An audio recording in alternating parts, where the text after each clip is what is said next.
നമസ്കാരം. ഇന്നത്തെ ചരിത്ര വിവരണത്തിലേക്ക് സ്വാഗതം. ആധുനിക തിരുവിതാംകൂറിന്റെ ശില്പി അനിഴം തിരുനാൾ മാർത്താണ്ഡവർമ്മ. തിരുവിതാംകൂറിന്റെ ചരിത്രത്തിൽ ഐതിഹാസികമായ ഒരു അധ്യായമാണ് അനിഴം തിരുനാൾ മാർത്താണ്ഡവർമ്മയുടേത്. 1706 ജനിച്ച അദ്ദേഹം 1727 മുതൽ 1758 വരെ ഭരണം നടത്തി. ആധുനിക തിരുവിതാംകൂറിന്റെ ശില്പി എന്ന് അദ്ദേഹം അറിയപ്പെടുന്നു. അധികാരമേറ്റെടുക്കുമ്പോൾ നാട്ടുരാജ്യങ്ങൾ തമ്മിലുള്ള ശത്രുതയും എട്ടുവീട്ടിൽ പിള്ളമാരുടെ അധികാരമോഹങ്ങളും വേണാടിനെ തളർത്തിയിരുന്നു. എന്നാൽ തന്റെ അസാമാന്യമായ ബുദ്ധിശക്തിയും ധൈര്യവും കൊണ്ട് അദ്ദേഹം ഈ പ്രതിസന്ധികളെയെല്ലാം അതിജീവിച്ചു. വേണാട് എന്ന ചെറിയ നാട്ടുരാജ്യത്തെ ശക്തമായ ഒരു സാമ്രാജ്യമാക്കി മാറ്റുകയായിരുന്നു അദ്ദേഹത്തിന്റെ ലക്ഷ്യം.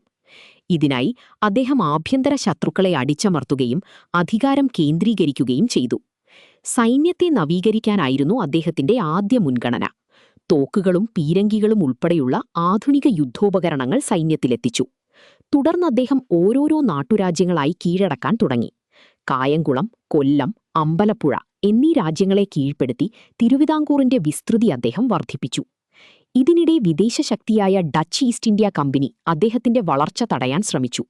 ലോക ചരിത്രത്തിൽ തന്നെ സുവർണ അക്ഷരങ്ങളിൽ എഴുതപ്പെട്ട ഒന്നാണ് 1741 നടന്ന കുളച്ചൽ യുദ്ധം. ഒരു ഏഷ്യൻ രാജ്യം യൂറോപ്യൻ നാവികശക്തിയെ യുദ്ധത്തിൽ പൂർണ്ണമായും പരാജയപ്പെടുത്തിയ അപൂർവമായ ചരിത്രമാണത്. ഈ യുദ്ധത്തിൽ പരാജയപ്പെട്ട ഡച്ച് കമാൻഡർ യുസ്റ്റാക്കിയസ് ഡി ലെനോയി മാർത്താണ്ഡവർമ്മയുടെ സൈന്യത്തിൽ ചേരുകയും തിരുവിതാംകൂർ സൈന്യത്തെ പാശ്ചാത്യ രീതിയിൽ കൂടുതൽ ശക്തമായി പരിശീലിപ്പിക്കുകയും ചെയ്തു. 1750 നടന്ന തൃപ്പടിദാനം അദ്ദേഹത്തിന്റെ ഭരണത്തിലെ ഏറ്റവും പ്രധാനപ്പെട്ട മുഹൂർത്തമാണ്. തന്റെ രാജ്യം മുഴുവൻ ശ്രീപത്മനാഭന് സമർപ്പിക്കുകയും താനാ ദേവന്റെ ദാസനായി അഥവാ പത്മനാഭദാസനായി ഭരണം തുടരുകയും ചെയ്യുമെന്ന് അദ്ദേഹം പ്രഖ്യാപിച്ചു. ഇത് രാജ്യത്തെ ജനങ്ങളെ ഭക്തിയിലധിഷ്ഠിതമായ ഒരു രാഷ്ട്രീയ ഐക്യത്തിലേക്ക് നയിച്ചു. കേവലം യുദ്ധങ്ങൾ മാത്രമല്ല, ഭരണപരമായ ഒട്ടനവധി പരിഷ്കാരങ്ങൾക്കും അദ്ദേഹം തുടക്കം കുറിച്ചു. കൃഷി, വ്യാപാരം, ജലസേചനം എന്നീ മേഖലകളിൽ വലിയ മാറ്റങ്ങൾ അദ്ദേഹം കൊണ്ടുവന്നു. ഇന്നത്തെ പത്മനാഭസ്വാമി ക്ഷേത്രത്തിന്റെ നവീകരണം പൂർത്തിയാക്കിയതും മുറജപം തുടങ്ങിയ ചടങ്ങുകൾ ആരംഭിച്ചതും അദ്ദേഹത്തിന്റെ കാലത്താണ്.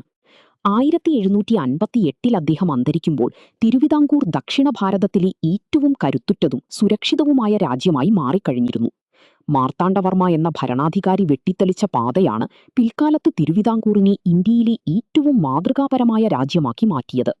ചരിത്രപരമായ പ്രാധാന്യം: മാർത്താണ്ഡവർമ്മയുടെ ഭരണം കേരളത്തിന്റെ രാഷ്ട്രീയ ഭൂപടത്തെ മാറ്റിമറിക്കുകയും യൂറോപ്യൻ അധിനിവേശത്തെ പ്രതിരോധിക്കുകയും ചെയ്ത നിർണായക കാലഘട്ടമായിരുന്നു.